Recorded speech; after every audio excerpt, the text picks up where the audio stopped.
11h37, vamos falar agora dos principais fatos destacados nesta semana. A Semana em Foco destaca o portal Meso Regional. O jornalista Jefferson Santos está aqui com a gente para falar aí dos principais acontecimentos, notícias divulgadas nesta semana. Bom dia, Jefferson. Obrigado pela tua participação. Bom dia, Jorge Tais. Muito obrigado também pelo espaço, né? Obrigado mais uma vez a Rádio Itaberaba, Bandeirantes aqui de Blumenau, conversar aqui com o Meso Regional. Era para estar aqui na sexta-feira passada, mas por situação aí da Covid, né? Fui contaminado aí, então já estava em condições talvez para dar uma entrevista. Ainda a tosse permanece, mas por precaução mesmo, preferi não ter contato com as pessoas, né? Isso é importante. Aliás, a gente já pode falar desse crescimento aí do movimento em ambulatórios, pronto-socorros em todo o estado de Santa Catarina. Não é exclusividade da nossa cidade ou região, é no estado inteiro, dessas doenças respiratórias, né? E tem muito a ver também, será, com os nossos costumes de hoje. Você não tem mais, praticamente quase não tem mais carro sem ar-condicionado, né? Você liga o ar-condicionado o tempo todo dentro do seu veículo, abre a porta e aqui na nossa região, Indaial, Blumenau, Gaspar, é uma região que o clima é muito úmido, abafado também, né? E úmido, exatamente. Você entra, passando aqui pela rua 15 de novembro, por exemplo, é um clima abafado, um calor, e você passa na frente de uma loja, você sente aquele ar frio que vem do interior desse estabelecimento. Então, esse contato muito forte de um lado com o outro extremo, né? Eu acho que pode estar ajudando a avançar nessas questões, hein, Jefferson? Eu não tenho dúvida, Jorge. E o corpo não está habituado a isso, né? Nunca vai estar, na verdade, esse choque. Aliás, eu sempre costumo dizer e chamar a atenção das pessoas para isso. Nós estamos no outono. O outono acabou de começar, o calor aí permanece, amanhã tá chegando ciclone aqui, né? Ventos fortes, então amanhã... Tá lá no Rio Grande do Sul, vai chegar aqui, né? Mas o seguinte, a gente amanhece fresquinho, à tarde aquele calorão, tira casaco, bota casaco, tira casaco, bota casaco, à noite é frio de novo, e isso mesmo que horários diferentes, o corpo não está habituado a isso, então o outono, o município, o estado, as unidades hospitalares, né, precisam estar preparados, principalmente para o outono, muito mais do que para o inverno. Você pode observar isso. No outono, essas questões de lotação de hospitais, síndromes respiratórias, geralmente aumentam no outono. A questão de inverno, às vezes, preocupa mais ali situações cardíacas, né, por conta do frio, principalmente pessoas idosas, pessoas com obesidade também. Situação preocupa bastante. E aí tem, claro, as situações respiratórias, né, síndromes, mas a cardíaca também aumenta, né, calor extremo ou frio. A situação ali bate biela mesmo, né? Mas o outono realmente preocupa. Então é bom a gente prevenir aí, de repente, né? Andar aí com casaco não dá nesse solão, mas uma camisa mais que protege a gente um pouco mais, né? É verdade. Bom, em Gaspar, nessa semana, né, a gente começou a semana, aliás, com essa informação de que o secretário da Fazenda lá do município de Gaspar pediu exoneração do cargo, alegando estar sofrendo ameaças. Mas o pedido foi feito após o vazamento de áudios que podem comprometer, inclusive, o secretário de uma possível negociação com empresas, que vai gerar, eu acredito até que vai gerar uma CPI na Câmara de Vereadores. É aquela história, né, Jorge? Quem conhece não compra, ou quem conhece nem negocia. O que a gente vê, né? Existem bons e maus políticos, né? Até acredito que a maior parcela é boa mesmo, tem boas iniciativas. Mas tem os maus políticos. E casos assim é que soam mais, né? Repercutem mais. Nós que trabalhamos com notícias sabemos disso, que o que é ruim geralmente repercute mais. O que chama a atenção, no meu ponto de vista, Jorge, é que o prefeito, a prefeitura, na verdade, de forma oficial, lamentou veementemente essa possível ameaça, que para mim, soa muito estranha, que é a minha opinião pessoal, Tais, porque uma carta mal feita, escrita num computador, com erros de português, 2 erros esdrúxulos, praticamente propositais, tá visível isso, aí o poder público vai lá, né, a assessoria da prefeitura se manifesta sobre essa possível ameaça e esquece, né, usa como cortina de fumaça dos vazamentos dos áudios.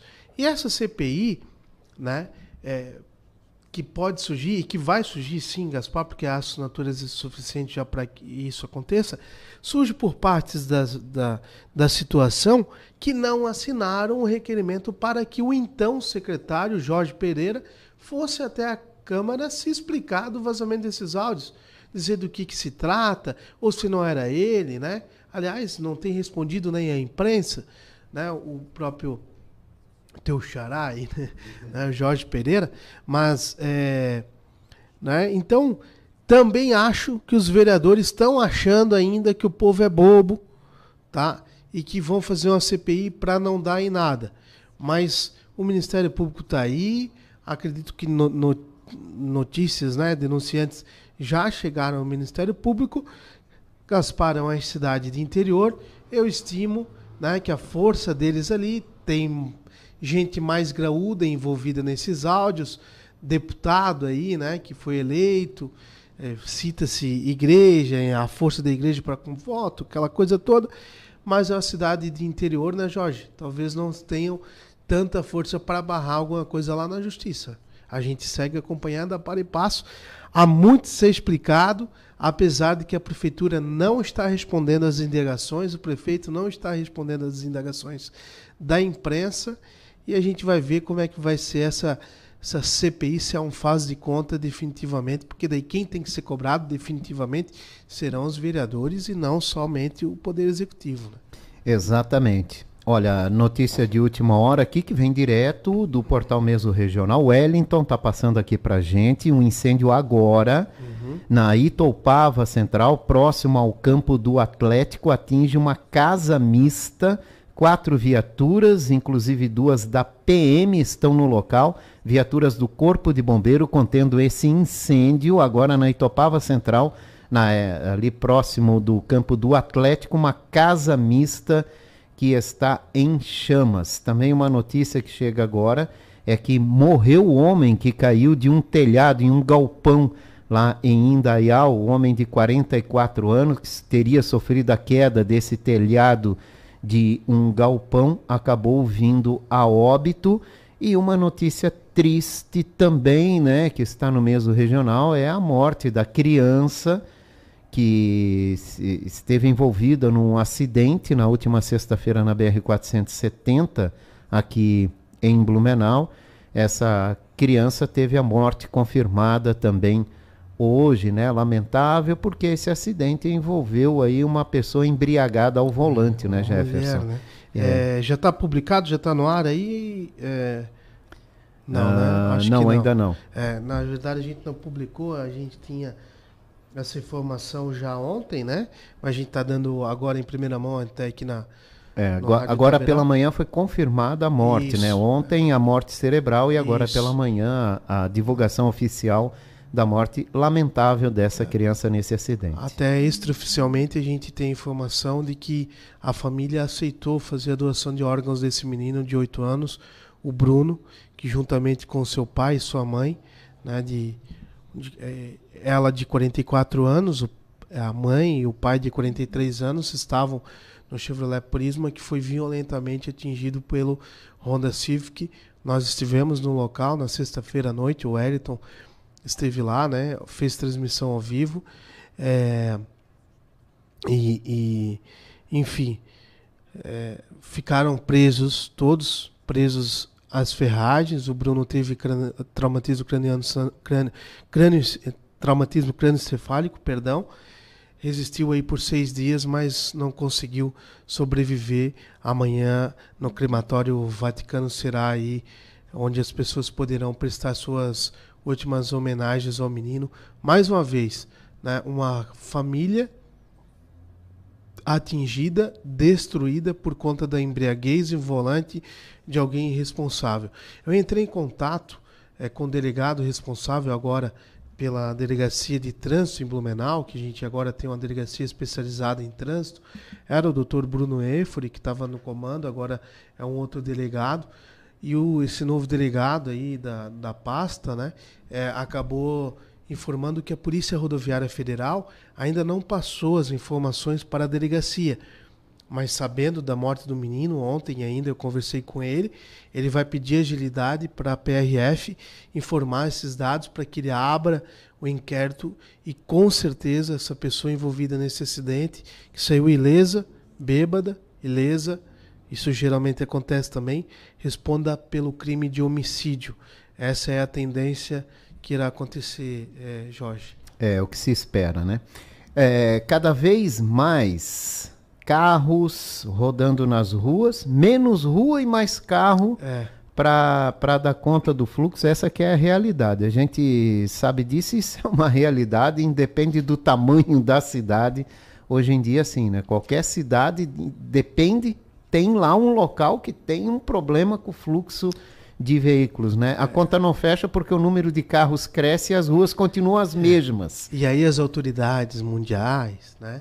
Os prefeitos, os presidentes, enfim, em muitos países dizem que a gente tem que usar cada vez menos carros. E mais o transporte coletivo ou alternativo, né? Isso, mas o serviço público piora. Pelo menos aqui no Brasil, com relação ao serviço público, a gente só vê piorar. Se falar de Blumenau, não é só aqui, a gente vê greve na França de metrô, de ônibus, na Inglaterra, na Alemanha, em tudo quanto é lugar. Exatamente, tá? Então, o caminho, né? A gente vê edifícios com 300, 400 apartamentos serem construídos em Blumenau. E sabia, Jorge, que o plano municipal, municipal aí, né, da cidade, não exige que condomínios tenham vaga para visitante? É o plano diretor? Plano diretor, isso aí, obrigado. E aí fica tudo na rua. Fica tudo que na já rua. É estreita, exatamente. Não cabe. E a Secretaria de Planejamento explica dizendo que, olha, a gente não exige que se tenha obrigatoriedade de vagas no condomínio para desestimular o uso de carro. Olha, se não tem cabimento isso, né? Absolutamente não tem. E a gente vê algumas coisas mudando no trânsito da cidade sem cabimento e às vezes sem necessidade. Algumas com necessidade. Mas, né, a gente vê que algumas coisas são feitas assim. Revitalização da Rua Bahia. Legal, a Rua Bahia era uma verdadeira faixa de Gaza. A Rua Bahia, né? Ainda tem trecho a ser revitalizado do bairro Salto Weisbach para o bairro Passo Manso, principalmente. Mas o trecho da Itopava Seca até o bairro Salto Weisbach, que foi revitalizado, a sinalização está incongruente. Enquanto a sinalização horizontal diz que não se pode fazer, a vertical permite, ou não existe vertical, como conversões à esquerda, né? Tem rua que não pode mais, mas o povo não foi instruído sobre isso. O Mesorregional até fez matéria, mas as pessoas continuam fazendo, né? Não é todo mundo que lê o Mesorregional. A prefeitura precisa colocar a sinalização adequada. No mais, numa rua não se pode convergir à esquerda. 50 metros à frente pode. Numa transversal, quer dizer, atravessar 3 faixas ou parar no meio da rua para convergir. Então, assim, precisa ser mudado, essa sinalização precisa ser reforçada, precisa ser mudada, né? Na Velha mudou lá o ir e vir, né? Transformaram ruas em via de mão única, e aí o caos se formou de uma maneira que jamais tinha se formado. E agora eles revisaram essa situação, né? Tem um trecho lá que voltou a ser mão dupla para tentar melhorar o fluxo de veículos ali naquela região. Eu costumo dizer que toda mudança gera transtorno, só que tem mudança que dá para melhorar e diminuir esse transtorno, né? É verdade. É que sem conseguir abrir novas ruas, né, tenta-se de alguma forma se encontrar uma solução. As rótulas da Rua Bahia, por exemplo, ali com a Gustavo Salinger e com a Benjamin Constant melhorarem muito. Porém, né, tem um acesso à Rua Caramuru, por exemplo, que agora é proibido, sempre foi permitido, mas agora é proibido. Só que não há sinalização vertical. Isso acaba travando o trânsito. E a rotatória da Gustavo Salinger até da antiga Cristais Hering, isso dá 300, 400 metros, não dá meio quilômetro. De carro não dá 1 minuto, não dá 30 segundos, né? Então, as pessoas deveriam ir até a rótula da Cristais Hering para acessar a Rua Caramuru. Ali, para quem conhece a região, Gaitas Lenze, a Calhas Lenze, aliás, né? Koenig, materiais de construção ali, o antigo, né? Para quem conhece, é quase que em frente. Então as pessoas teriam que ir até na rótula da Cristais para fazer o retorno e acessar. Não fazem. Por quê? Porque o trânsito é travado ali em horário de pico. Porém, uma rotatória antes, que é da Gustavo Salinger, dá para acessar ali, eu não me recordo o nome da rua, mas onde tem uma creche, e também vai sair exatamente no mesmo lugar da Rua Caramuru para chegar até a Benjamin Constant, para quem está indo do centro para o bairro. Tá? E essas coisas todas é o que atrapalha ali na Rua Benjamin, juntamente com o semáforo na frente do Colégio Luz Teves. Aí os semáforos foram aplicados na frente da escola, lembra-se quando a prefeitura Sim. colocou, para dizer, porque a gente não tem guarda de trânsito suficiente, e aí a gente consegue liberar os guardas de trânsito da frente das unidades escolares para outros lugares na cidade.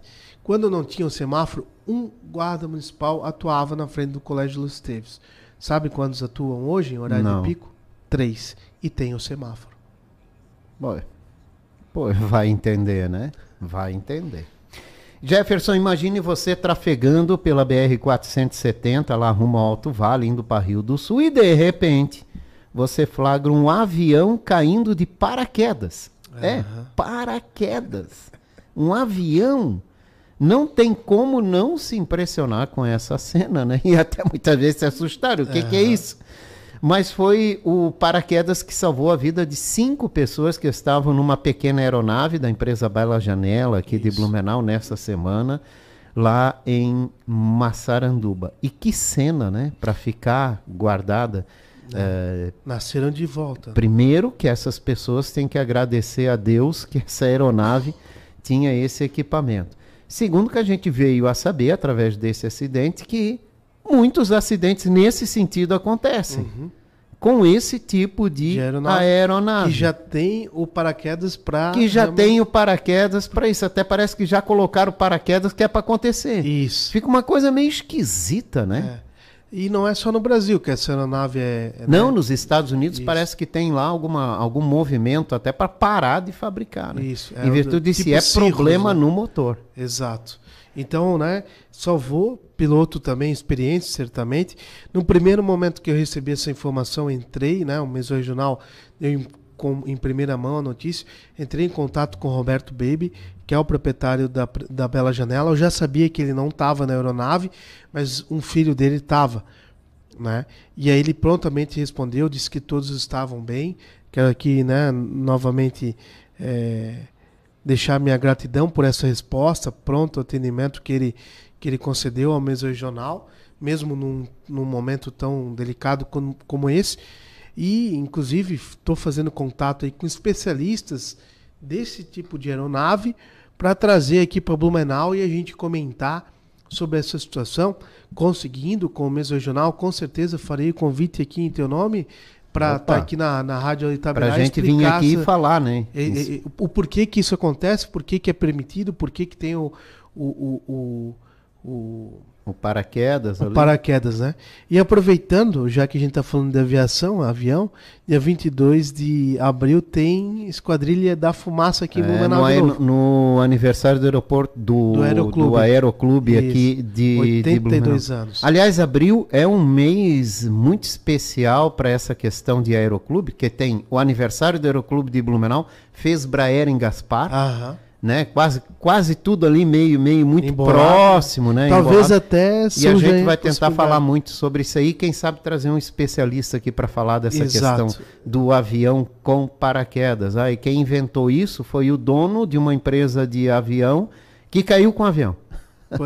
Que sofreu com um avião com problema e disse, tem que botar um equipamento de segurança aí, um paraquedas. Então o avião é mais leve, diferenciado, para que tenha esse item de segurança. Graças a Deus tem, né? Essas 5 pessoas se salvaram. No momento não foram para o hospital, mas foram depois, né? Porque muitas dores no corpo e tal. A aeronave ficou bastante danificada ali também, né? Mas seria um impacto e tanto, né? Agora não adianta ter o paraquedas e o motor ser frágil desse jeito. Exatamente. Né? Tem a gente até brincando que foi a melhor estratégia de marketing da Bela Janela, que foi as cortinas. Não é só nós estamos aqui falando um monte, né? É verdade. Um abraço ao proprietário. Vamos falar um pouquinho nesse restinho de tempo que a gente tem para falar de esportes, porque Blumenau vive uma fase muito boa no esporte. Talvez não seja uma fase boa de resultados como se espera, né? Porque a gente sempre espera o máximo né? do resultado. Mas nós estamos com várias equipes disputando Liga Nacional. Nessa semana tivemos a decisão da Superliga B de vôlei feminino, né? A derrota de Blumenau para Osasco. Mas ficamos em segundo lugar no torneio, né? Mas Osasco, patrocinada pelo Bradesco, uma equipe tradicional do vôlei feminino também. Então vão Blumenau e Osasco para a Superliga A no ano que vem. Olha, já tem mais as 2 equipes de vôlei de Blumenau na elite do vôlei nacional. Ontem a equipe da PAN perdeu para o Sada Cruzeiro. Nós estamos falando simplesmente do melhor time do Brasil. Melhor time sul-americano, né? Porque o Sada é campeão sul-americano, é um destaque esse time do Cruzeiro. E 3.000 pessoas no ginásio do Galegão. Foi sensacional. Eu tive lá, eu tive esse prazer de estar lá. Tá? Sensacional, né? Sensacional. Primeiro set disse que foi de arrepiar a torcida, muito empolgante. O Blumenau começou com 7 pontos na frente de vantagem, e aí eu pensei, esse set é nosso, e aí depois o Sada encostou, mostrando sua superioridade. Sem dúvida. Né? E aí os meninos ali, né, o time do Blumenau tremeu de verdade, meu ponto de vista, porque aí chegaram muito rápido, encostaram, e aí faltou mente para encostar e lutar ponto a ponto no primeiro set. Mas no segundo set, o treinador convenceu ali o time de se concentrar, e o time investiu nessa concentração, na força física que tem.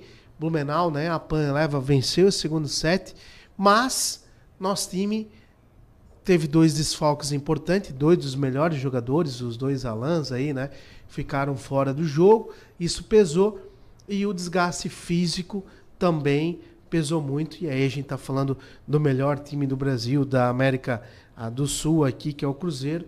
É o primeiro colocado contra o 8º. Acho que isso até é um pecado fazer no quadrangular final, mas enfim, faz parte do regulamento, regra, né?